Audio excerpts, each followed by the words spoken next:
Hello. Today I wanted to, or this time I guess you could say, I just thought I'd talk to you a bit about the Finnish upper secondary school system, or if you'd like to call it, the high school system. But it's not the same as American high school, it's a bit different, so I guess using the word upper secondary school would be more correct. I don't know exactly how it's different, but I just remember that it's slightly different from American high schools. The way a high school or upper secondary school, whichever you want to call it, works in Finland. But anyway, the way it works in Finland is that during ninth grade, around this time, February, a bit after February begins, there's something we call yhteishaku, which is roughly translated a joint application, during which ninth graders can apply for up to six upper education, and it's up to 6 places. So you can choose, and you also have 2 options. You can either choose to go to upper secondary school, which is the Finnish equivalent of high school, or you can go to a vocational school. Basically, people who go to a vocational school are ones that already have a job in mind that they want to do, and they apply for education on that job basically. And then people who apply to the upper secondary school are people who either want to get to university after it, or they don't know what they want to do yet, and because it gives them 3 years of time basically to think and figure out what they want. And you get the results after you graduate from 9th grade. After 9th grade ends, it's 2 weeks after that, I think, that you get the results. Did you get in? Because there are people who don't actually get in where they want to, because there are so many appliers and only a limited amount of space, so some might not get as lucky, some might not get what they want, but most people do. And when applying for a upper secondary school, what basically matters is your grades, your average grades. That's what decides what school you should even apply for basically. So yeah, you start the first year of your upper secondary school the year you turn 17. I was 16 when I started, and I turned 17 during my first year. That's when you start. So when you're a first year so when your first year is you're 16 basically, or 17 if you were born from the first part of the year. Then the way and here's the thing, you can't just breeze through for 3 years or be there for 3 years. No, it's not a set amount. In some cases you might take 4 or even 5 years to graduate. It depends. It's not like, okay, you are here for 3 years and then you graduate. No. There are some people who do it really fast and graduate in 2.5 years. There are people who take it really slow and they graduate in 5 years, which is, by the way, really uncommon. Both of these are really uncommon. It's even uncommon to do it in 4 years or 3.5 years. But basically, in order to graduate, you need to, during the time that you are in the upper secondary school, you need to take courses. You need to take 75 courses, and other than 75 courses, you need to get through what we call matriculation examination, which is basically the same thing as A-levels or finals. We just call it that. In Finnish it is YO-kirjoitukset or ylppärit, depending on do you want to be formal or just use spoken language. But yeah, it's basically our A-levels or our finals. So that and 75 courses that you have passed or done, because you don't actually have to pass all of them. And out of those 75 courses, most are mandatory. Some are ones that you have to choose for yourself. In Finnish, in Finnish high schools, upper secondary schools, you have when you enter, you're given the choice of either studying long math, which is harder, or short math. And if you choose to go to short math, then you have 46 or 47 mandatory courses. I'm not sure. Personally, I did long math, and with long math there is 51 mandatory courses altogether. So no, that's all. Note, please, that's all the mandatory courses put together from every subject, not just math. No, definitely not. But yeah, with long math there's 71 mandatory courses, and I think it's 46 or 47 with short math. I'm not completely sure. It's one or the other. And you are allowed to take more courses. Personally, I'll have 77 courses when I graduate. I know a person who did 90. Personally, in my opinion, that's just stupid. Like, why do you get so many courses? On top of the 75 courses and the finals, or as we call them, matriculation examination, I'm just gonna talk about finals or A-levels from now on, okay?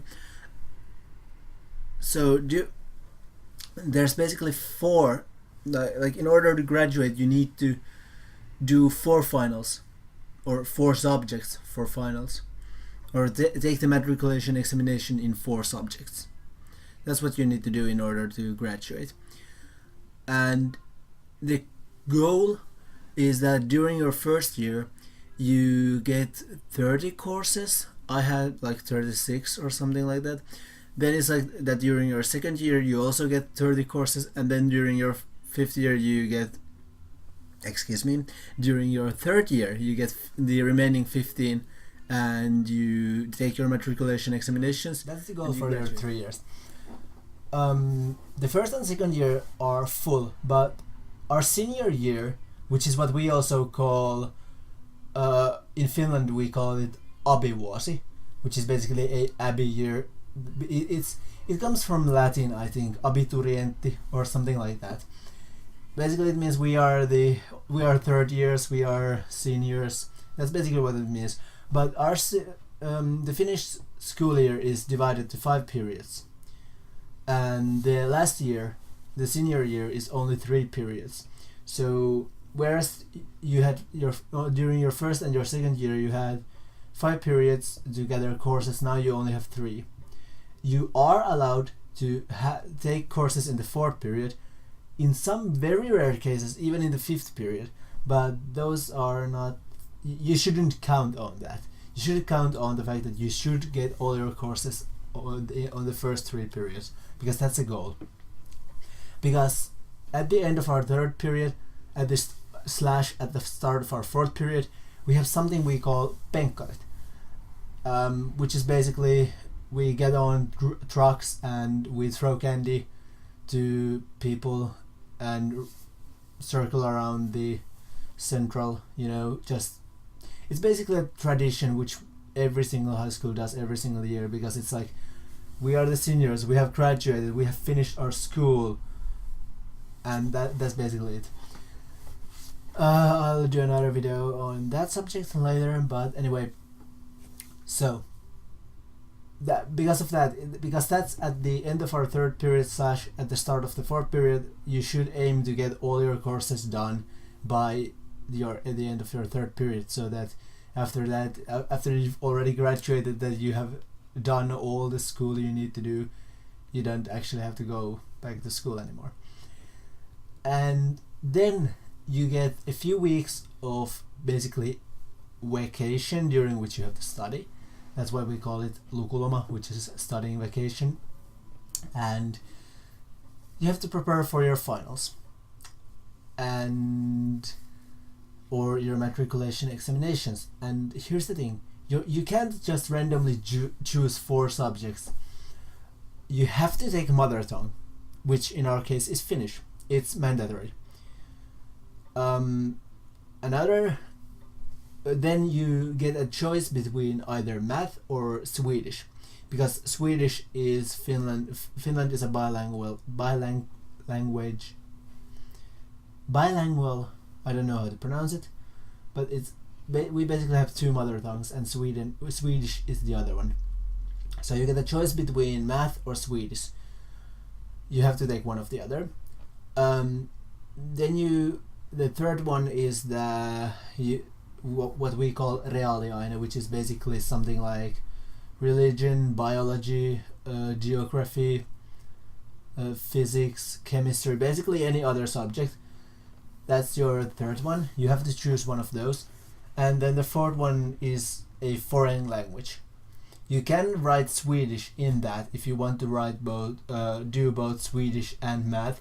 Then you can take math as the other one and the Swedish as the foreign language. But most people take English on the foreign language.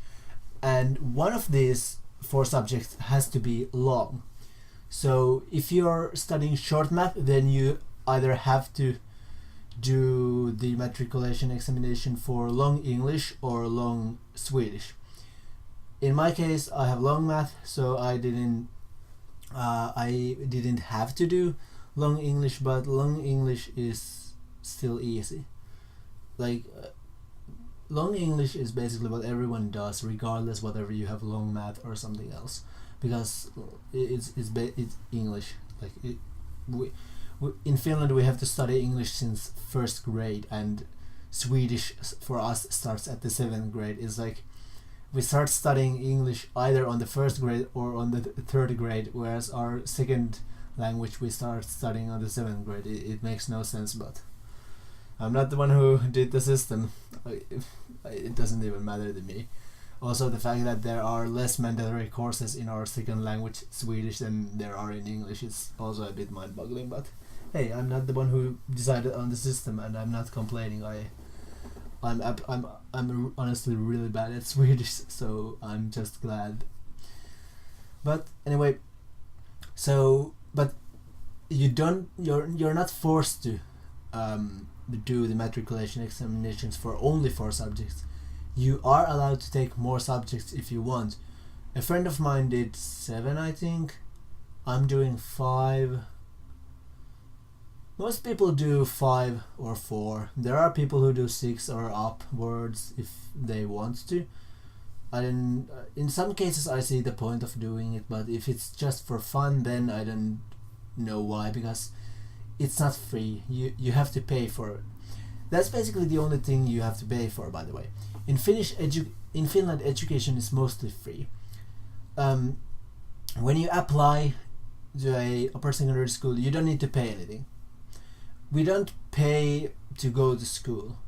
Even university is free. The only thing you need to pay for are the course books, as well as the matriculation examination. There is a payment we have to make in order to take those, but those are the only things you have to pay for, which is absolutely amazing. In Finland we don't use like I know that in America I think that A is the best one you can get as a grade, but if a Finnish person says that they got an A from their matriculation examinations, don't congratulate him. Don't congratulate them. No matter what you do, don't congratulate them. They might punch you in the face, because in Finnish the system is a bit different. Because we use Latin words for them for some reason, and the best grade you can get is Latin. Yeah, it's Latin. Is laudatur, which is an L, and the second best is actually E, which is eximia. Then is M, which is magna. Then is C, cum laude. B, which is lubenter, and A, which is approbatur. I don't know how to pronounce any of those, but I can put them here. Probably. Somehow. But anyway. And then in case you didn't pass the test, you get an another thing is that there is no set amount of points you need for each of the... It changes every year.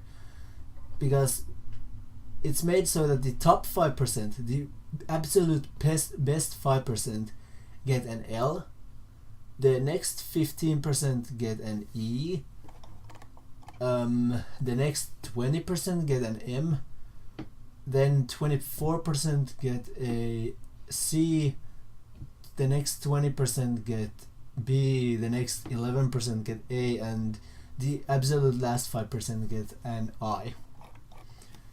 So I don't like the system, because that means that every single time 5% are going to fail and 5% are going to get the key points were that in order to graduate you need 75 courses.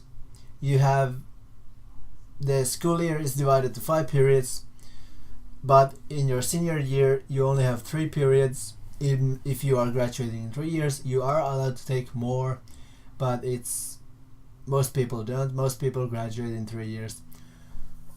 You have to do the minimum of 4 subjects in matriculation examination. One of them is Finnish, because it's our mother tongue. The second one is either Swedish or math. You have to choose. The third one is a foreign language. It can be Swedish if you didn't pick Swedish for the second one. If you pick math for the second one, you are allowed to pick Swedish in this one. Most people, however, do English in this one. And the fourth one is a reaaliaine. It's a subject, almost any other subject like math.